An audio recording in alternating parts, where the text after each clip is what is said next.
જય શ્રી કૃષ્ણ, જય દ્વારકાધીશ મિત્રો. આજે આપણે અધ્યાય 13નો 15મો શ્લોક સમજીશું. સર્વેન્દ્રિય ગુણાભાસમ સર્વેન્દ્રિય વિવર્જિતમ અસક્તમ સર્વભૂતચૈવ નિર્ગુણમ ગુણભોક્ત ચ.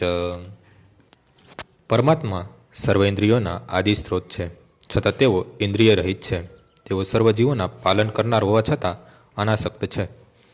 તેઓ પ્રકૃતિના ગુણોથી પર છે, પરંતુ તે સાથે ભૌતિક પ્રકૃતિના સર્વગુણોના સ્વામી છે.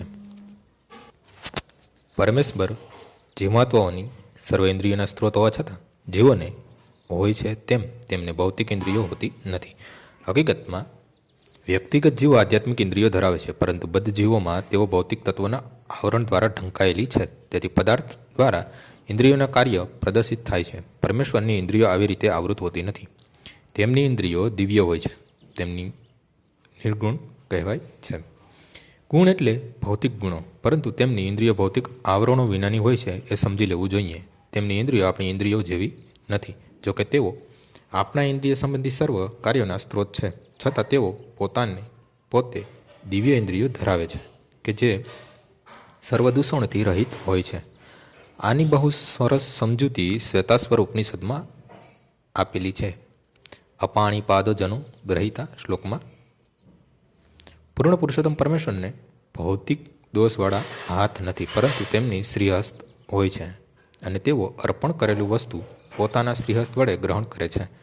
બ્રહ્મ, બદ્ધ, આત્મા અને પરમાત્મા વચ્ચે આ જ વિશિષ્ટ ભેદ છે. તેમની ભૌતિક નેત્રો નથી, છતાં તેમના નેત્ર તો છે. અન્યથા તેઓ કેવી રીતે જોઈ શકે? તેઓ ભૂત, વર્તમાન તથા ભવિષ્ય બધું જ જુએ છે. તેઓ જીવોના હૃદયમાં નિવાસ કરે છે અને જાણે છે કે આપણે ભૂતકાળમાં શું કર્યું હતું, હાલમાં શું કરી રહ્યા છે અને ભવિષ્યમાં શું થવાનું છે. ભાગવદ્ ગીતામાં આ વિશે પણ સમર્થન થયું છે. તેઓ બધું જ જાણે છે, પરંતુ તેમને કોઈ જાણતું નથી એમ કહેવામાં આવ્યું છે. તેમણે આપણા જેવા પગ નથી, પરંતુ તેઓ સમગ્ર અંતરિક્ષમાં પ્રવાસ કરી શકે છે, કારણ કે તેમના ચરણ દિવ્ય હોય છે. બીજા શબ્દમાં કહીએ તો ભગવાન નિરાકાર નથી. તેમને પોતાના નેત્ર, ચરણ, સિંહસ્થ વગેરે બધું જ હોય છે અને આપણે બધા પરમેશ્વરના અંશ હોવાથી આપણે આ સર્વ ધારીએ છીએ. પરંતુ તેમના શ્રીહસ્ત, ચરણ, નેત્ર તથા અન્ય ઇન્દ્રિયો ભૌતિક પ્રકૃતિ દ્વારા દૂષિત થયેલી હોતી નથી. આજનો શ્લોક અહીં પૂર્ણ થાય છે. આવતીકાલે ફરીથી સવારે 6 વાગ્યે મળીશું. જય શ્રી કૃષ્ણ.